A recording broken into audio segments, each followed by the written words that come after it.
বাঙালি মানে ১২ মাসে ১৩ পার্বণ। আর পার্বণ মানে খাওয়া দাওয়া তো থাকবেই।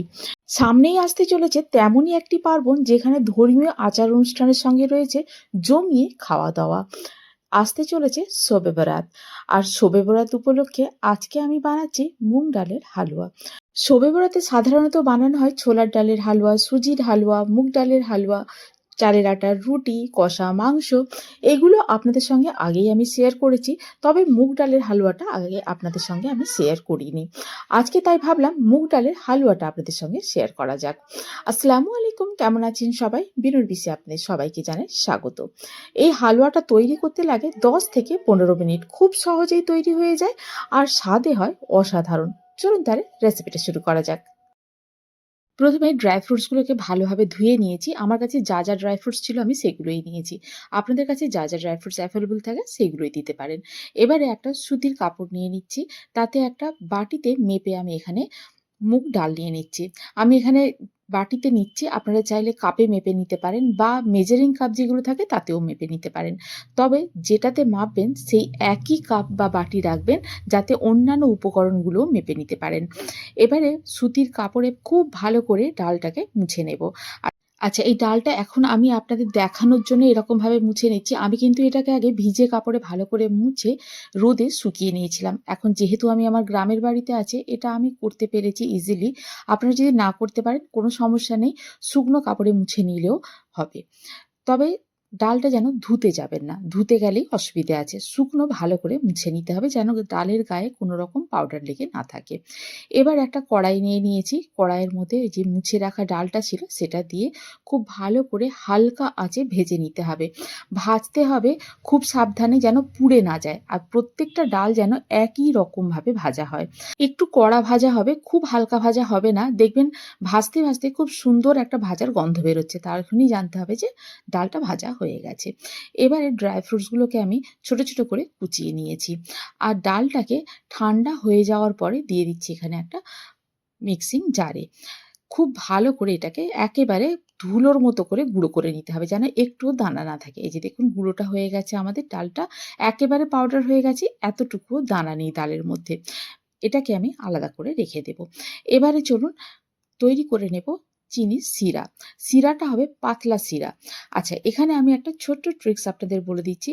এখানে দিতে হবে ১ বাটির মতো দুধ। তবে আমার কাছে এখন লিকুইড দুধ নেই, তাই আমি পাউডার দুধ দিয়ে দুধটা তৈরি করে নিচ্ছি। ১ বাটি জল দিয়ে দিয়েছি আর দিয়ে দিয়েছি এখানে ১.৫ টেবিল চামচের মতো পাউডার দুধ। যেটাতে চা করা হয় সেই পাউডার দুধ দিয়ে খুব ভালো করে গুলে নিয়েছি। ব্যাস রেডি হয়ে গেল আমাদের দুধ। ১ বাটি দুধের সঙ্গে দিয়ে দিচ্ছি এখানে ২ বাটি জল। তার মানে টোটাল ৩ বাটি লিকুইড দিতে হবে এখানে, যাতে ডালটা খুব ভালো করে সেদ্ধ হয় পরে। এবারে দিয়ে দিচ্ছি এখানে চিনি। চিনিটা যে যেরকম খান সেরকমভাবে দিতে পারেন, তবে পারফেক্ট মাপ হচ্ছে ১ বাটি ডালে ১.৫ বাটি চিনি দিয়েছি আমি। আর দিয়েছি এখানে অল্প পরিমাণে এলাচ গুঁড়ো ফ্লেভারের জন্যে। কিন্তু চিনির একটা পাতলা শিরা হবে, কোনো একতার বা দুতার হবে না। একটু ফুটে উঠলে আর চিনিটা গুলে গেলেই এটাকে নামিয়ে রেখে দেবো আমি। এই যে দেখুন ফুটে উঠেছে, এবার এটাকে আমি নামিয়ে রেখে দেবো আর চাপিয়ে দেবো এখানে একটা ননস্টিকি প্যান। এই হালুয়া জাতীয় জিনিসটা ননস্টিকি প্যানে করলেই বেশি ভালো হয়। কড়াইয়ে করতে পারেন, তবে যে কড়াইটা খুব বেশি তেল তেলে সেই কড়াই করতে পারেন। কড়াইটা গরম হয়ে গেলে দিয়ে দিয়েছিলাম এখানে ২ টেবিল চামচের মতো গাওয়া ঘি। ঘিটাকে খুব বেশি গরম করার দরকার নেই। ঘিটা দেওয়ার সঙ্গে সঙ্গে দিয়ে দিয়েছি এখানে ডালের যে গুঁড়োটা করে রেখেছিলাম সেটা। দিয়ে খুব ভালো করে এটা লো ফ্লেমে ভেজে নিতে হবে এই ১ মিনিটের মতো। খুব বেশি ভাজার দরকার নেই, কেননা ডালটা আমি আগেই ভেজে রেখে দিয়েছিলাম।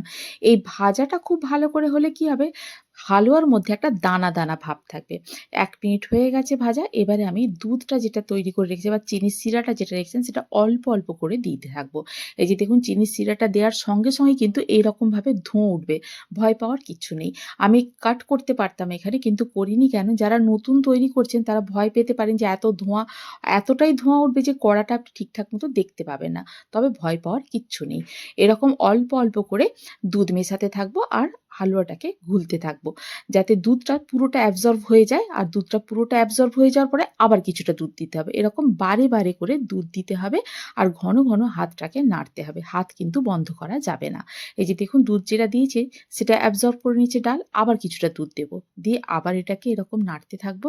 একেবারে লিকুইড হয়ে যাবে এটা, তাতেও কোনো সমস্যা নেই। আস্তে, আস্তে এটা ফুটতে, ফুটতে ঘন হয়ে যাবে।